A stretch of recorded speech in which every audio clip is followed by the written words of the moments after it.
Olá, o Nordeste tem se destacado e liderado avaliações da educação brasileira nos últimos anos.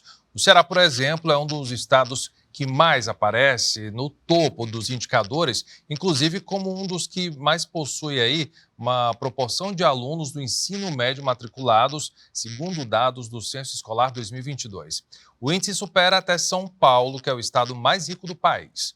No ano anterior, no caso 2021, a cidade de Sobral, na região norte do Ceará, atingiu o maior índice de oportunidades da educação Brasil.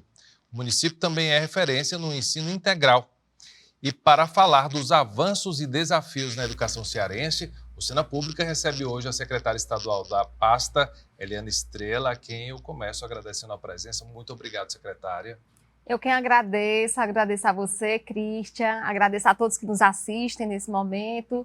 Fiquei muito feliz de ser recebida aqui pelo Cristian. Cristian é o nome do meu filho. Que nome especial, que honra para mim. Muito obrigado pela lembrança. Pois é, fiquei muito feliz. Secretária, eu até quero começar lhe parabenizando. A senhora foi reconduzida ao cargo, a senhora está desde a segunda gestão do ex-governador Camilo Santana à frente da Secretaria da Educação do Ceará, já colhendo muitos frutos desde gestões anteriores e mantendo esse trabalho. A que a senhora atribui o fato de ter continuado à frente da SEDUC? Eu quero, inclusive, aqui, eu já fiz isso em outras vezes, mas quero aqui em público agradecer ao nosso governador Eumano de Freitas por ter convidado para que a gente pudesse participar ainda com essa missão, continuar conduzindo a Secretaria de Educação. E esse trabalho não é um trabalho meu, é um trabalho de um time. É um time de educação do Ceará, que é formado por professoras, professores, gestores, toda a comunidade escolar, servidores de uma forma geral. Então, eu penso que foi muito olhando para esse time e esse trabalho de continuidade que eu fui convidada a permanecer. Sou muito grata e honrada ao governador Eumano de Freitas por esse convite. Esse trabalho que a gente está falando, que ele começou há alguns anos, tendo à frente hoje nossos maiores representantes na educação, que é o nosso atual ministro, o ex-governador Camilo Santana, na Secretaria Executiva do Ministério também, a nossa ex-governadora e ex-secretária de Educação, Isolda Sela. Esse trabalho que a gente vê hoje, esse resultado, ele começou em Sobral há quase 20 anos? Eu estou enganado? Isso.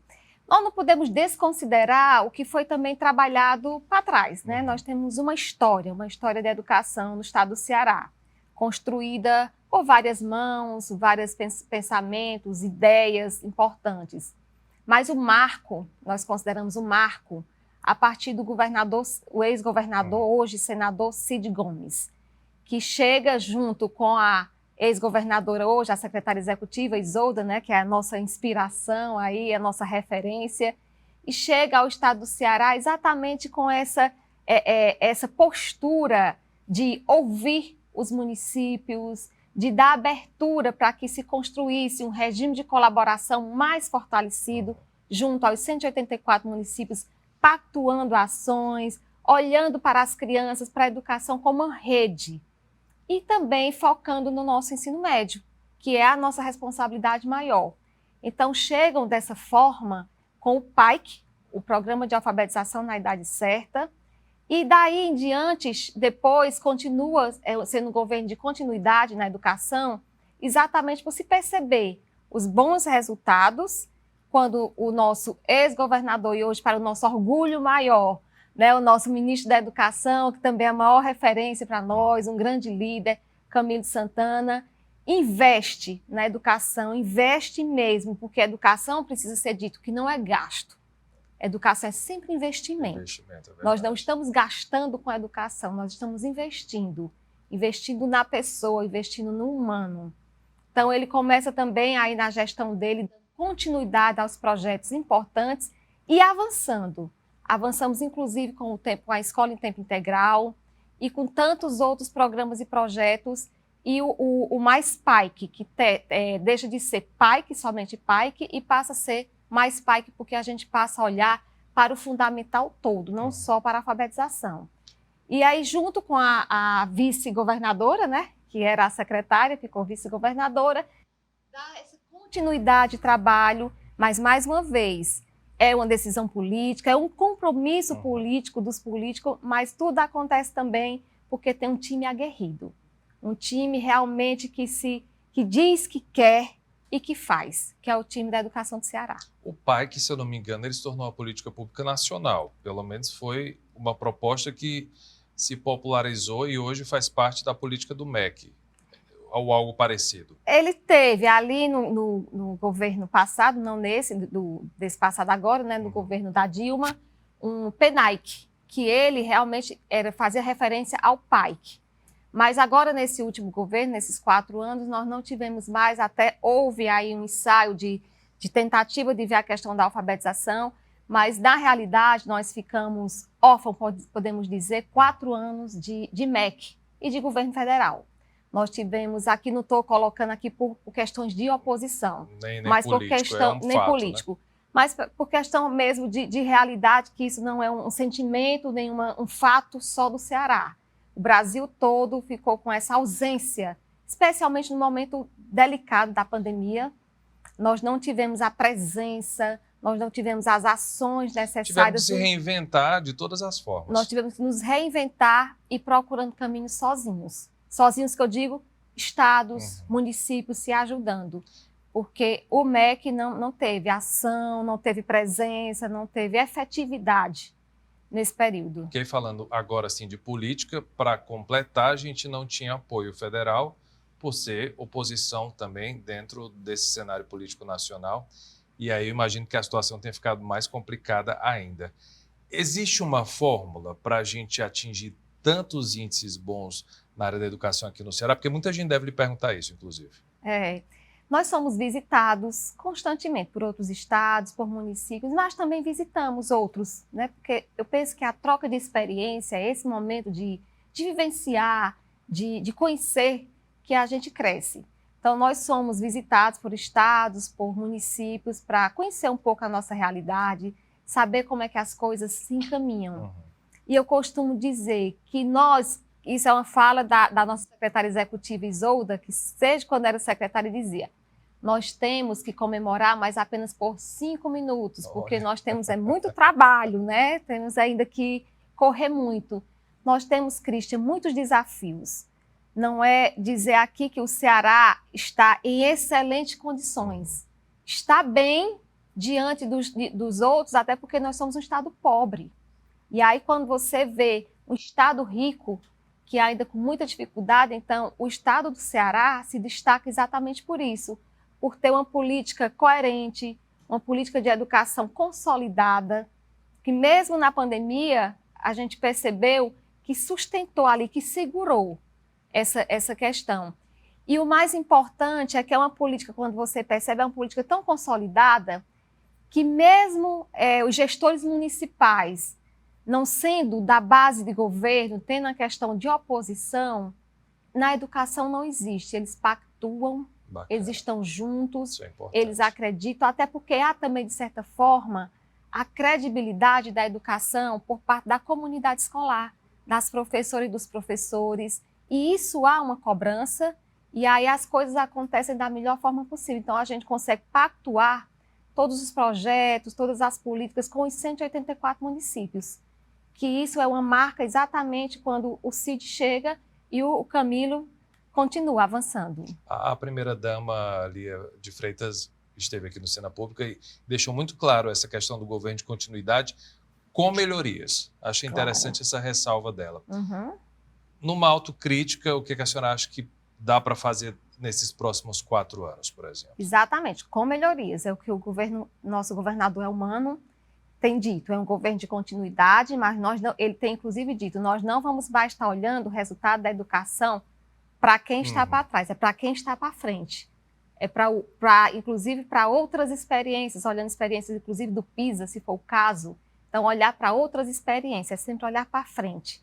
E nós vamos ter agora um desafio grande, que é integralizar, né? Nós temos um plano das escolas todas serem tempo integral até 2026. Tem esse plano, até 2026, integralizar todas as escolas. É trabalho, muito.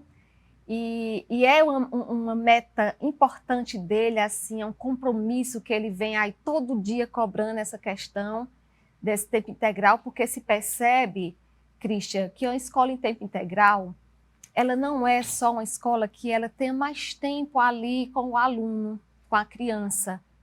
Não é só estar mais tempo na escola, porque chega cumprir uma para carga. cumprir uma. Não é, sabe? É também, porque vai estar protegida de tantas outras coisas que tem aí afora. Mas é principalmente o que se constrói. Porque o que é que o que eu sempre digo, escola é um lugar de sonhos. Todo mundo sonha, criança sonha desde pequeno, né? O que é que quer ser, como é que vai ser. E esse lugar de sonho, a escola tem ali para que seja construído o seu projeto de vida.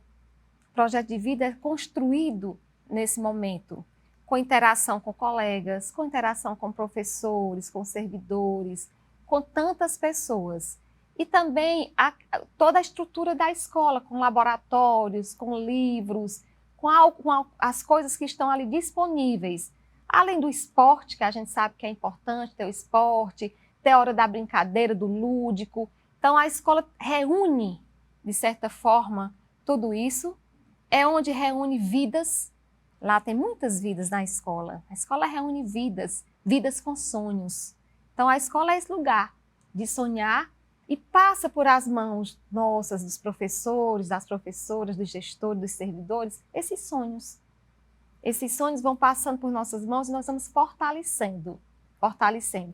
Então, dessa forma, a escola em tempo integral é tudo isso. É um currículo mais aberto, é um currículo mais flexível, é um currículo onde eu enquanto criança, enquanto adolescente, ver quais disciplinas eu quero me aprofundar. Se identifica mais. Me identifico, desenvolvo as minhas habilidades. Inclusive, em cada região isso muda um pouco esse muda currículo, sim, né? Muda sim. Que é importantíssimo. E nós temos tido parcerias importantes para isso também. Empreendedorismo, agora o Tribunal de Contas também está com a disciplina eletiva conosco, a parte do inglês, do espanhol. Então, nós temos tido parcerias importantes para agregar esse currículo. O currículo que é tudo, né? O currículo é desde que você chega na escola até a saída. Tudo faz parte do currículo. Não é como chamava antigamente, uma grade curricular que tem só aquelas disciplinas. Fechada. Tem um itinerário formativo, onde você pode passear ali, ver o que você se identifica para desenvolver as suas habilidades. Então, a escola em tempo integral é tudo isso. Além de estar lá com a alimentação adequada, porque tem nutricionista, além de estar com mais segurança, tudo isso faz parte, por isso que é um projeto, é um programa, é uma política importante do nosso governador Elmano, de até 26, todas as escolas serem em tempo integral. Bacana. E o importante é que vocês têm esse preparo do caráter desse estudante, mas ele não sai da escola desamparado também, né?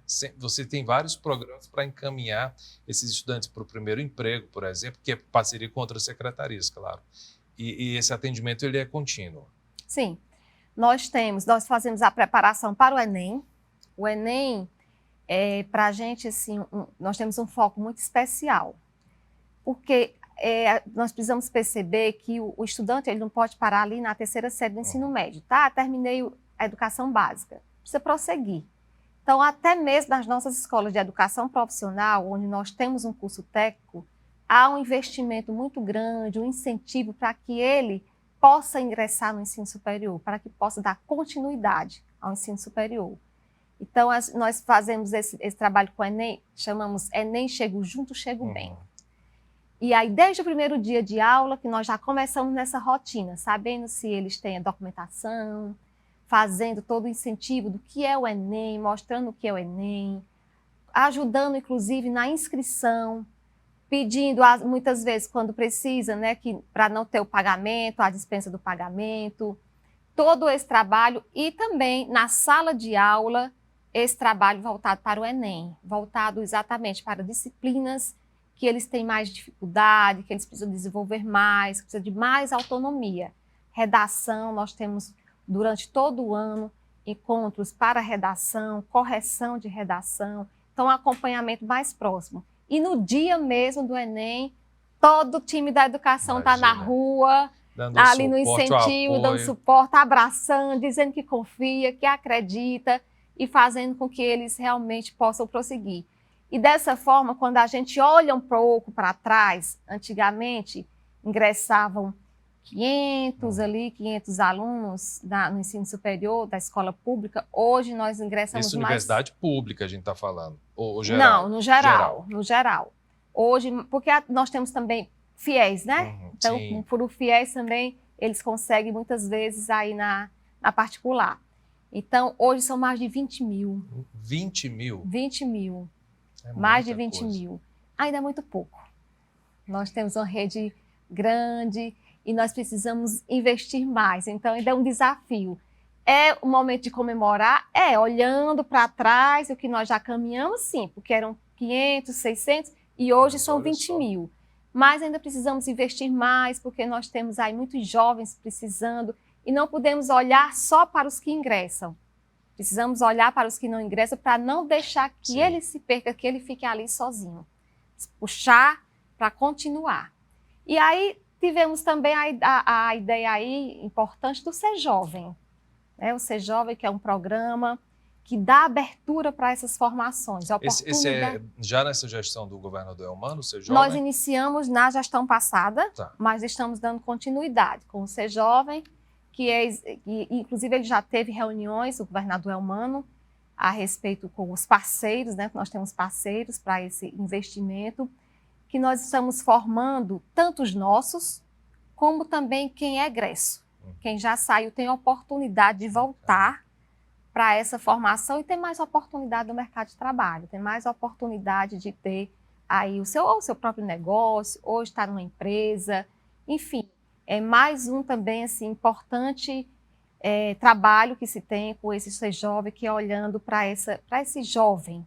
Bacana. Secretária, a gente vai para um intervalo, Cena Pública vai para um intervalo rapidinho. Eu vou te convidar para dar uma olhada nas nossas redes sociais. Nós temos Facebook, Instagram, que é o @TV Ceará, e o canal da TVC no YouTube. Acesse lá o conteúdo, aproveita para seguir e compartilhar. A gente volta daqui a pouco.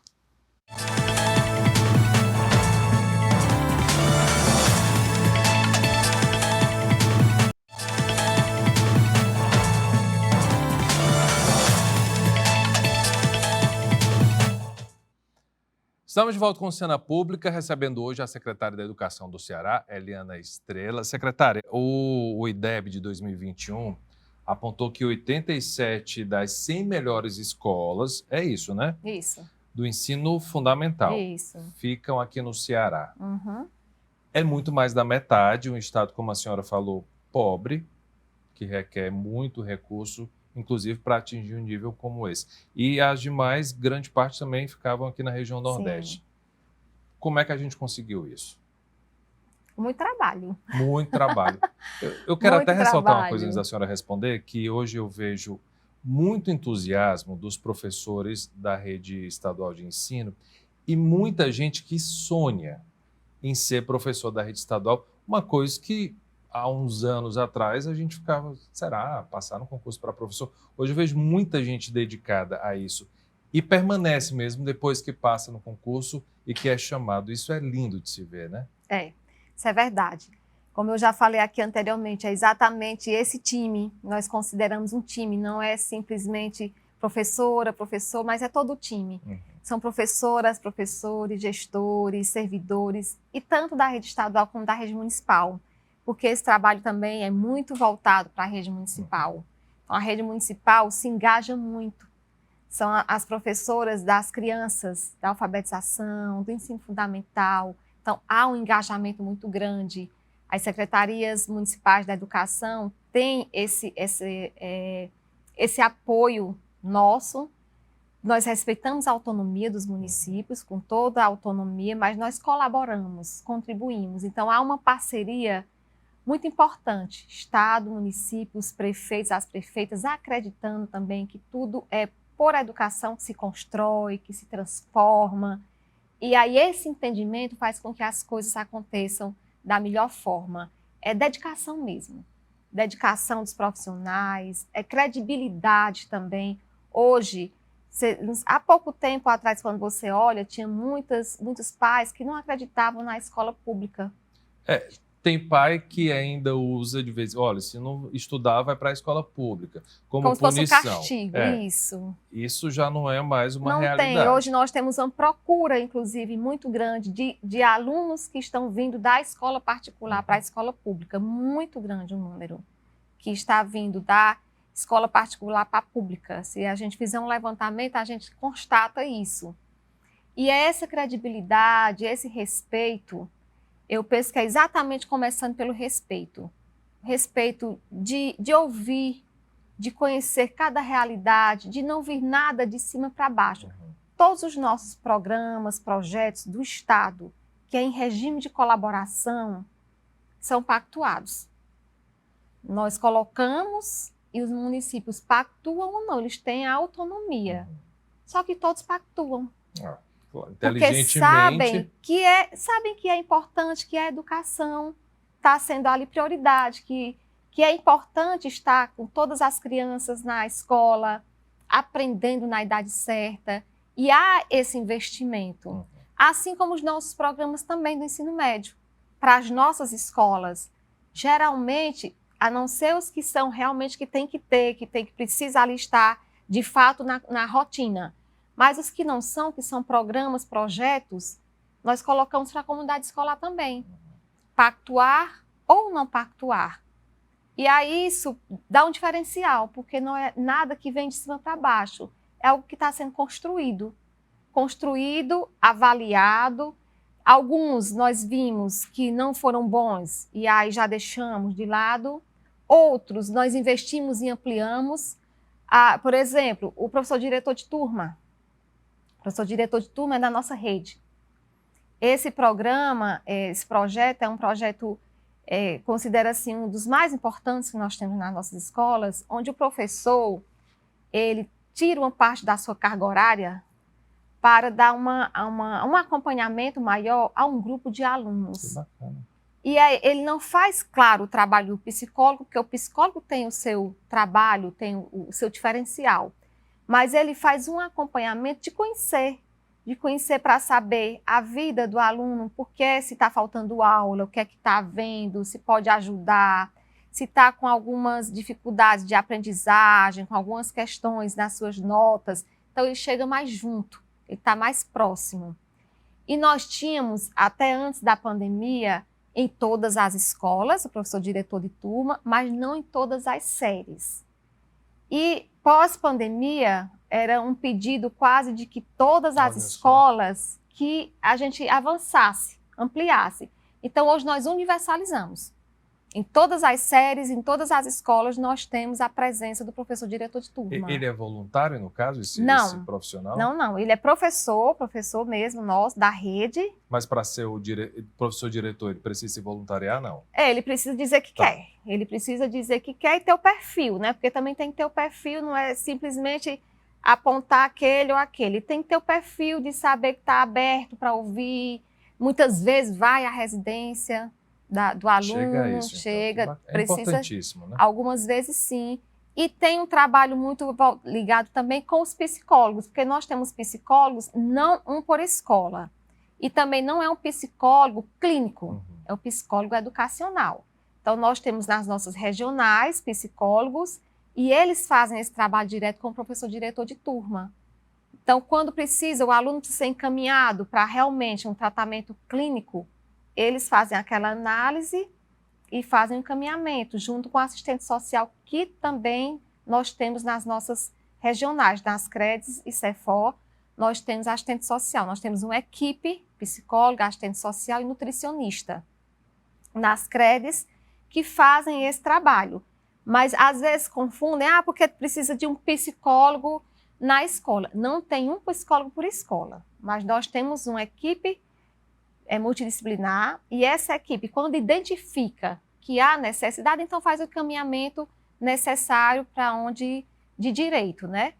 E aí o professor diretor de turma, com essa universalização, com esse trabalho junto ao psicólogo, tem dado também uma melhoria na questão socioemocional, que isso é importante, porque muitas vezes a gente olha muito para o cognitivo, mas nós precisamos entender que a criança, que o ser humano, ele tem que ser formado de forma integral.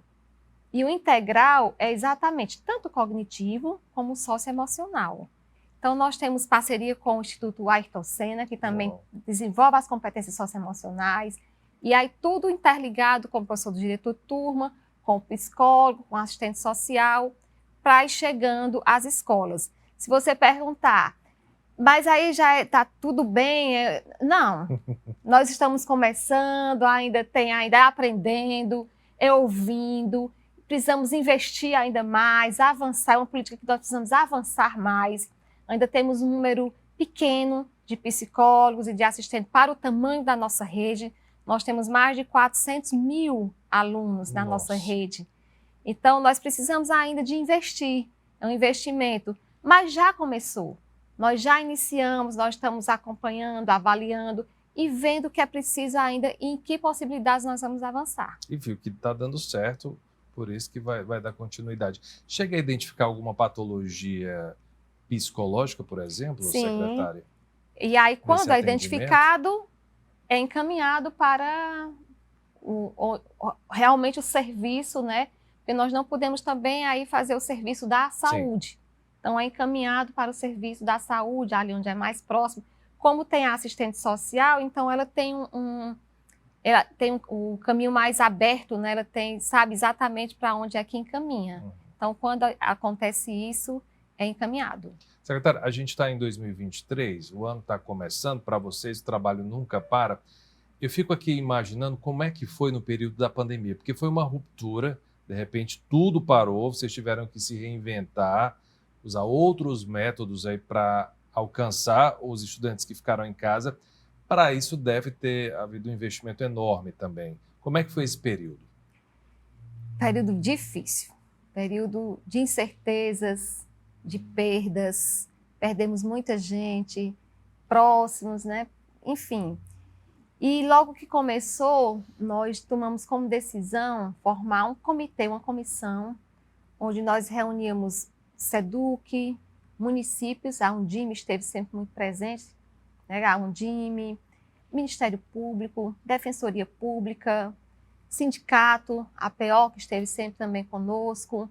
Então, nós reunimos, fizemos um comitê para tomarmos decisões, porque ninguém sabia como seria, o que era que ia acontecer. Né? E, mais uma vez, a ausência do MEC deixou que a gente ficasse... Do governo federal todo.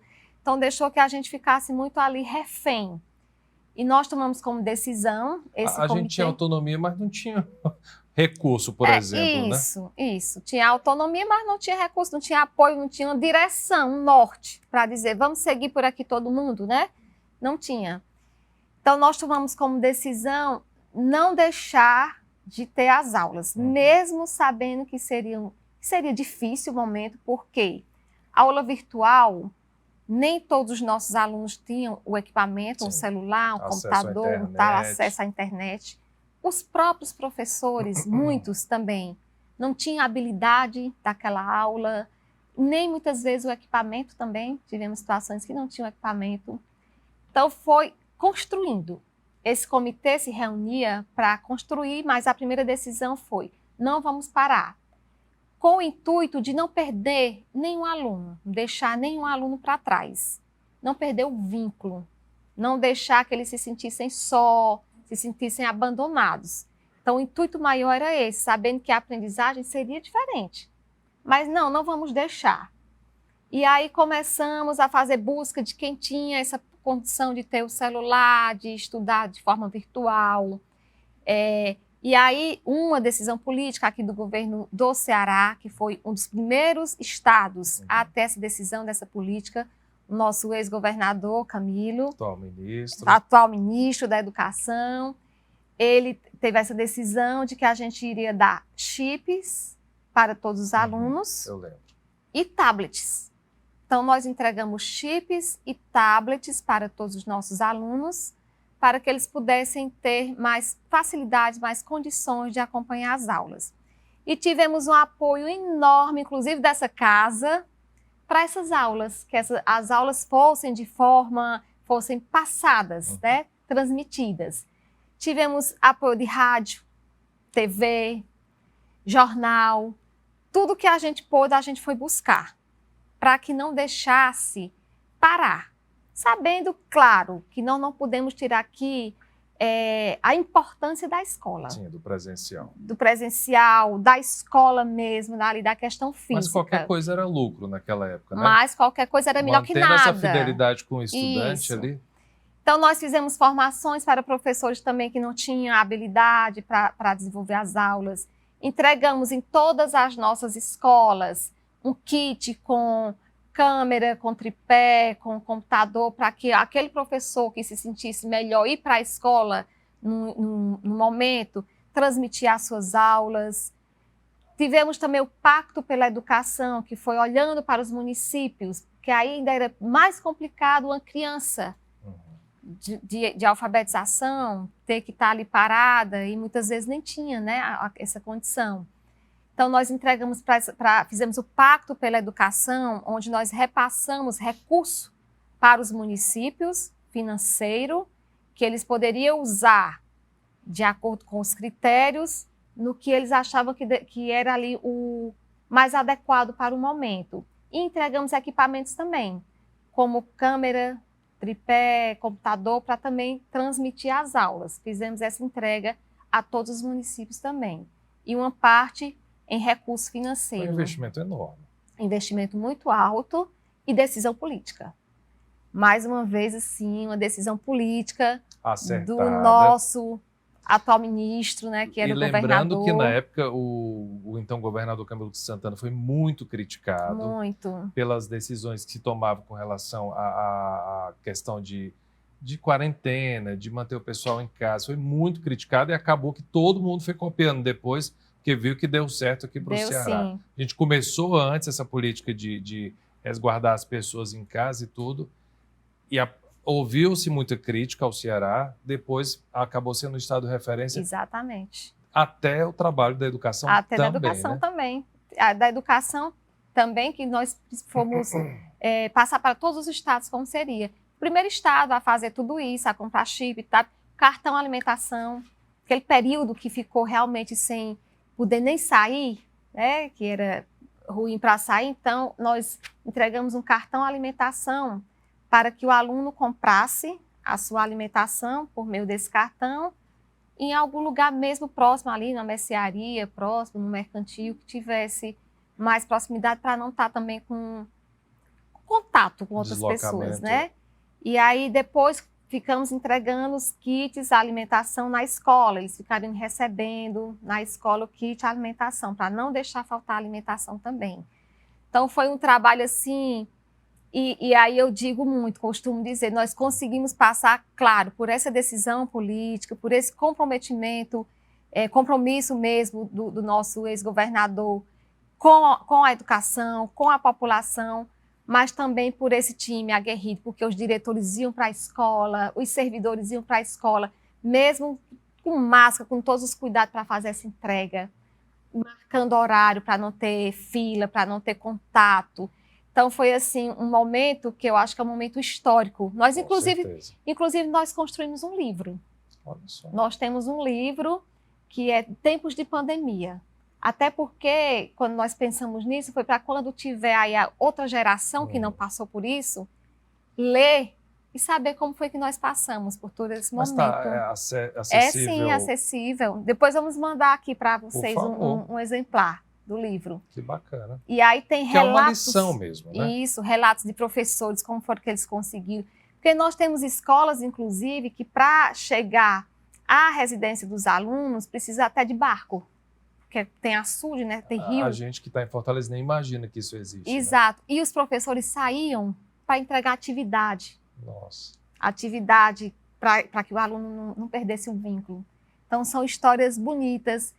Rádio que ficaram aí à disposição da gente, onde não tinha condições de ter TV, aqueles lugares mais de zona rural, onde a rádio era mais ouvida, então abriu espaço para que a gente fizesse as aulas. Então, assim, quando a gente vê tudo isso, até se emociona de ter passado. Eu estou vendo nos seus olhos. Pois é, de ter passado por tudo isso e ter conseguido, sabe, Cristian, que eu acho que é o mais importante, manter ali o ritmo, quando disse assim, nós só voltamos quando estava tudo tranquilo, o governador foi muito sensato o tempo todo.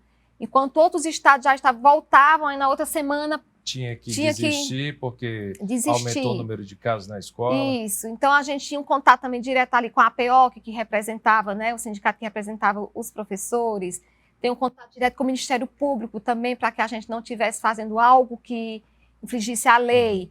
E o governador sempre muito sensato, só permitiu mesmo que a gente voltasse quando a gente disse, não, agora nós já podemos voltar, agora já está tranquilo. E aí voltamos realmente assim, festa, mas ainda com muitas dificuldades, porque nós voltamos também muitas pessoas adoecidas. Sim.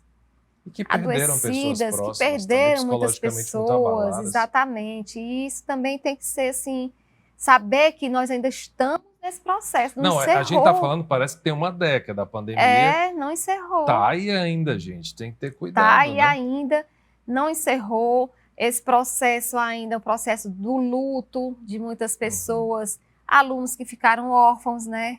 Que perderam familiares, perdemos diretores de escola. Então, foi assim, muito difícil. E aí, isso para juntar tudo de novo, também demora um pouco, levando um pouco. Né? Eu imagino. Olha, o Cena Pública vai para um intervalo rapidinho, mas a gente volta daqui a pouco. Até já.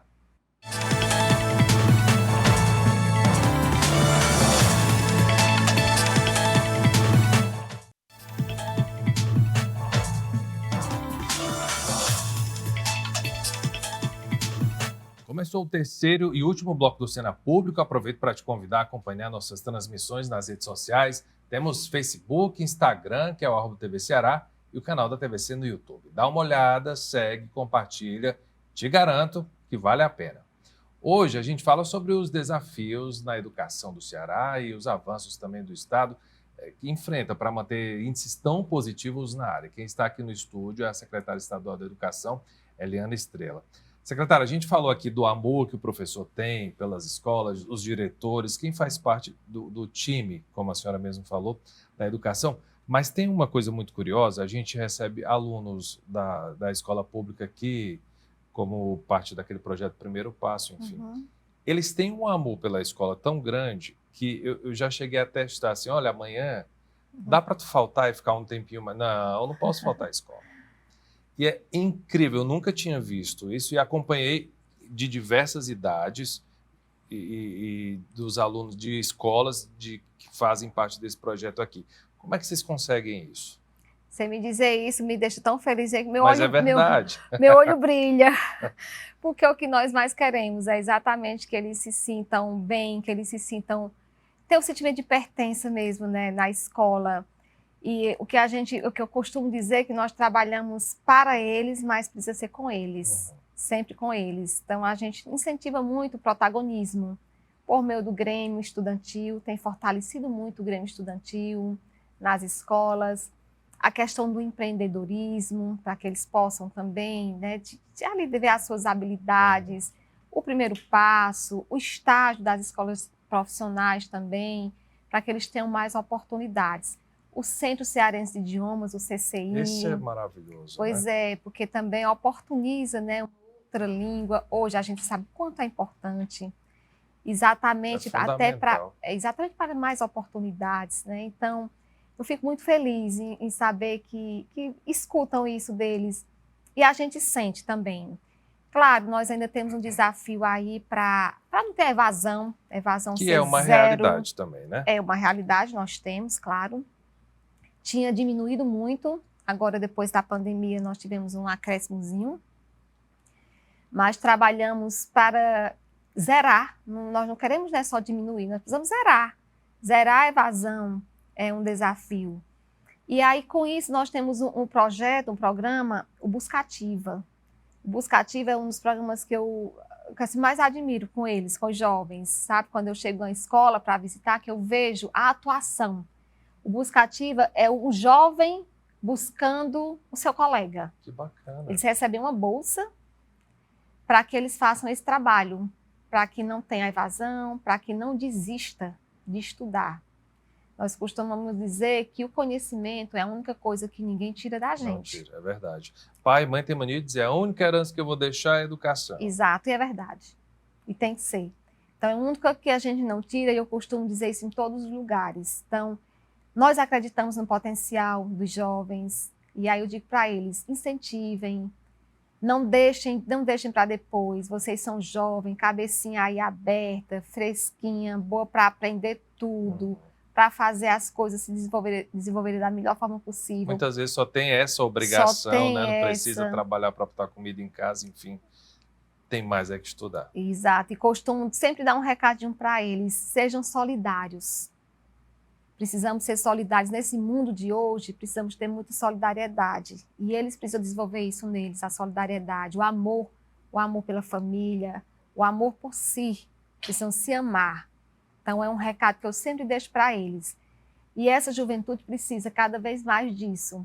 Então, busca ativa, o colega não deixa que o outro desista. Se é alguma questão de nota, de alguma coisa que não entregou, está ali para ajudar. Bacana. E quando eles fazem a abordagem, é uma abordagem diferente, porque é diferente de a professora ou o diretor ou nós chegarmos para dizer, para dar dando conselhos, diferente do próprio colega, que tem a mesma linguagem, que está tendo ali a mesma vivência. Então, nós recuperamos muitos jovens com busca ativa. Busca ativa onde ele recebe a bolsa e ele faz a sua busca para o seu colega. E a abordagem é o que é mais, assim, interessante, o que é mais legal, sabe? Que é a linguagem deles própria, né? Eu cheguei, inclusive, um dia, cheguei numa escola, e aí eu parei, ela estava fazendo exatamente essa abordagem com a colega, e ela dizendo, se você está querendo deixar de vir, é porque você não alcançou aqui essa nota, eu posso falar com a professora para lhe dar uma oportunidade, eu posso lhe ajudar e tal, sabe? Então, assim, a abordagem bem interessante. E isso faz com que a gente sinta quanto eles realmente querem. Nós não podemos dizer que a juventude não quer estudar, nós não podemos dizer que não há interesse. Há interesse. Por que às vezes acontece a evasão, secretário? Cita uns exemplos aí. A gente se pergunta, mas não entende, por exemplo. São vários motivos. Muitas vezes porque precisa de fato sair para trabalhar, para botar comida em casa, para botar comida em casa, que nós sabemos que nosso povo está passando fome. Inclusive um projeto, uma política agora do nosso governador Elmano, né, que é para combater a fome no Ceará. O Ceará Sem Fome, a gente falou Ceará com a Sem primeira-dama Fome, aqui. com a nossa primeira-dama Lia, que está à frente. Então, nós vamos apoiar muito também aí nessa ação. Então, eles saem muito da escola por conta disso, para trabalhar, para botar alguma coisa em casa, ajudar a família. Tem muito essa questão, muitas vezes porque mudam de cidade e aí terminam que não levam a matrícula para onde se mudam. Tem essa questão também. E tem também a questão do desestímulo. Eu não vou continuar, minha nota é tão baixa, eu não vou passar.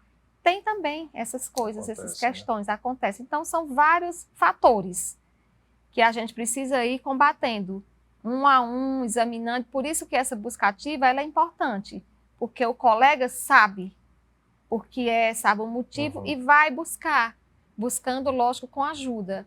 Não é ainda 100%, nós precisamos ainda melhorar muito, porque o que nós queremos, nossa meta é exatamente zerar. Nós não podemos ter evasão, nós temos que ter 100% das nossas crianças, dos nossos jovens na escola. Estudando na idade certa e aprendendo. E ingressando no ensino superior. A nossa meta. É importantíssimo. O Ceará, ele é conhecido Brasil afora, quiçá internacionalmente, pela capacidade de passar em concurso e vestibulares por aí. A que a senhora atribui essa nossa inteligência e acima da média? Nós somos inteligentes mesmo, viu? Criativos. Eu já ouvi uma brincadeira que é por causa do tamanho da cabeça, não tem nada a ver. Pode ser, sei lá. Mas...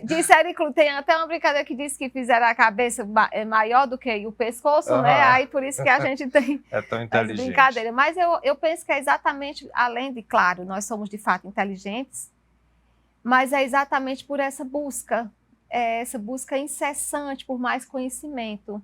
Essa busca de estar realmente querendo conhecer mais, se aperfeiçoando, Vários professores nossos estão agora em mestrado, em doutorado, se afastando para estudar mais. Significa a busca. E vocês apoiam isso, Apoiamos, inclusive, né? sim, apoiamos, liberamos para o estudo. Inclusive, temos parcerias com as universidades também para que a gente oportunize os professores a mestrado e doutorado. Então, é uma busca mesmo, assim, incessante de quem é, né? De quem é do estado do Ceará por esse conhecimento. Que bacana. Deve ter gente assistindo aqui o Cena Pública e se perguntando, por exemplo, se é tranquilo fazer uma matrícula do filho numa escola pública estadual. Como é que é esse processo hoje? Nós temos vagas para todos os nossos alunos. Certo. Essa é uma questão, né? Porque a nossa matrícula, eu digo, meu Deus, quando é que nós vamos realmente conseguir resolver, né, essa questão? Vagas nós temos garantidas. Todos os nossos alunos, eles têm vagas. O que acontece algumas vezes, por exemplo, a Escola de Educação Profissional, ela é seleção. Então, ela tem um processo seletivo, inclusive com X vagas para quem vem de escola particular. Tem uma quantidade. Espécie de cotas. Uma cota para a escola particular. Uma cota para quem é do entorno, quem mora próximo. E aí as demais, ampla concorrência. Mas é um processo seletivo, é um processo seletivo sério, que não tem como a gente Não tem indicação política, não tem como a gente estar querendo burlar um processo, é acompanhado inclusive pelo Ministério Público. Bacana. Então nós temos toda a transparência, colocamos tudo de forma muito transparente. Então, às vezes, o pai quer aquela escola, mas se o filho não passa... porque não é que não tenha vaga, tem vaga em outra escola. Naquela, como tem esse processo seletivo, não foi possível. Muitas vezes também tem aquela escola que aí todo mundo acha que é a melhor escola, que bota na cabeça que é a melhor escola. Todas são boas, todas as escolas têm os excelentes profissionais que nós temos, são professores de excelência, os nossos profissionais. Todos os diretores passam por seleção, por formação, por tudo, então é igual. Mas a gente sabe que isso é histórico. Quer estudar naquela escola porque o pai estudou, porque não sei quem estudou, e aí muitas vezes não consegue a matrícula, porque é uma escola que já é muito procurada. Aí começa a questão da matrícula de achar que não tem, mas existe, e a gente tem feito aí um trabalho, há algum tempo já, de fazer, de ver quem é o entorno, quem é que mora próximo, para não estar também se deslocando tanto.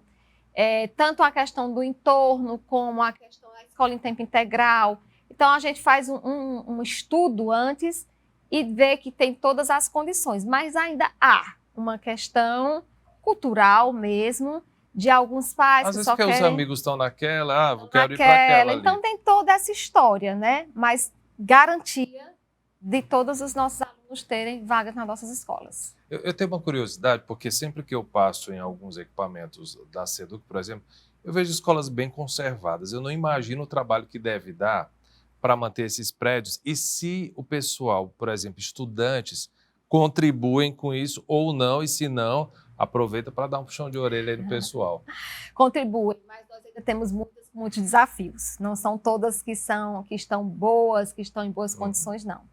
Nós estamos ainda investindo, tem escolas que precisam ainda de um investimento bem maior, de infraestrutura. Mas tem uns prédios bem bonitos. Tem prédios lindos, tem prédios muito bem conservados, tem prédios, inclusive, antigos, muito bem conservados, que é uma conservação, porque é exatamente quando o aluno se sente pertence, então ele cuida, ele zela.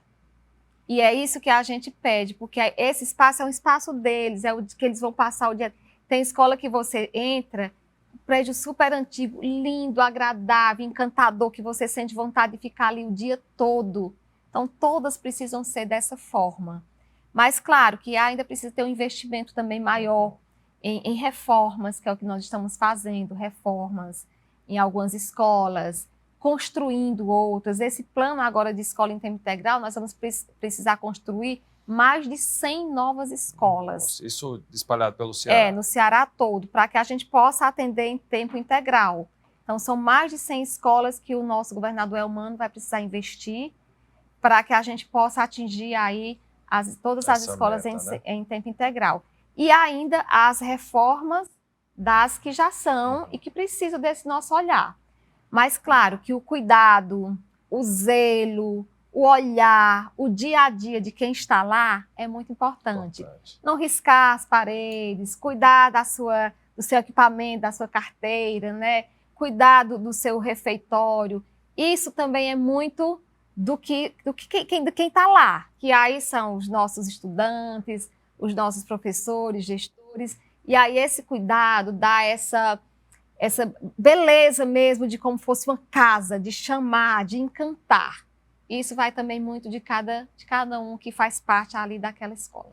Secretária, a gente está encerrando o Cena Pública. Eu quero aqui lhe parabenizar mais uma vez por continuar à frente da Secretaria da Educação. Obviamente, isso é um mérito todo seu. O Ceará está em destaque. Agora a gente tem um ministro da Educação, que é nosso ex-governador Camilo Santana, uma secretária executiva, que é nossa ex-secretária de Educação lá de Sobral, daqui do Ceará, foi nossa vice-governadora e governadora Isolda Sela, que é uma referência aí para o Brasil todo. E para encerrar... E a presidente do FNDE, que é nossa. Presidente do FNDE também, a Fernanda Pacobaíba, que é a nossa ex-secretária da Fazenda, parceiraça aqui da TV Ceará também, a quem a gente quer bem a todo mundo, dessa gestão passada e dessa gestão atual, obviamente. Aproveita para deixar um recado para o pessoal que está assistindo aí o Cena Pública, que sempre ouve falar de escola, às vezes tem crítica ou não tem, ou parabeniza também. Deixa um recado para os cearenses que estão assistindo a gente, por favor. Eu quero primeiro agradecer, Cristian, a você. Muito legal esse papo aqui, um momento descontraído, tranquilo, um momento que a gente também faz um pouco de prestação de contas do nosso trabalho, né?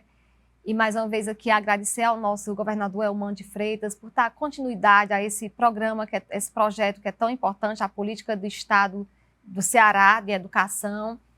E da nossa felicidade de brilhar mesmo o olho, temos o nosso ministro Camilo Santana, que sempre investiu muito na educação, sempre acreditou muito na educação aqui do Ceará e agora está levando para todo o Brasil e dizendo sempre que a prioridade dele começa pelo diálogo.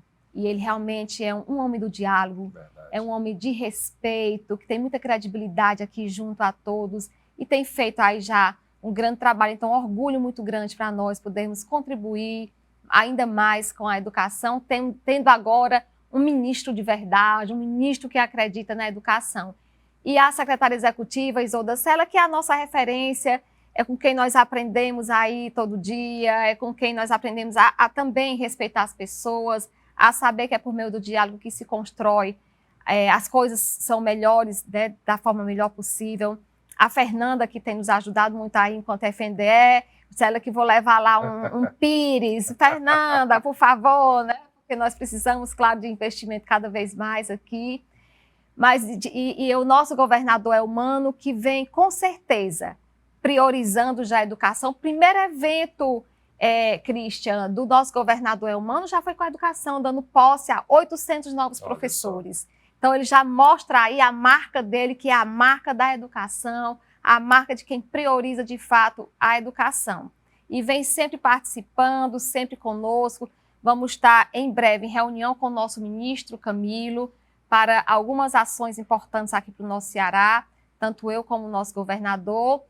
E dizer especialmente para o nosso time da educação do Ceará, muito, muito, muito obrigada. Obrigada a todos vocês. Vocês sabem que em todos os lugares eu digo que tudo acontece por vocês e com vocês, professoras, professores, servidores, gestores, secretários municipais, toda a equipe, todo o time mesmo, e especialmente aos nossos estudantes que acreditam na escola pública. Nós acreditamos no potencial de vocês. Então, sejam cada vez mais solidários, mais responsáveis, se amem, amem a família, amem o outro, construam o projeto de vida de vocês e nós estamos aqui para apoiar. Que bonito. O Cena Pública vai ficando por aqui. Eu quero agradecer mais uma vez a presença da secretária de Educação do Ceará, Eliana Estrela. Quem quiser rever o programa pode acessar o canal da TVC no YouTube e também conferir o horário alternativo, que é no domingo, aqui no canal 5 às 4 da tarde. Muito obrigado pela companhia. A gente se vê na próxima semana. Até lá.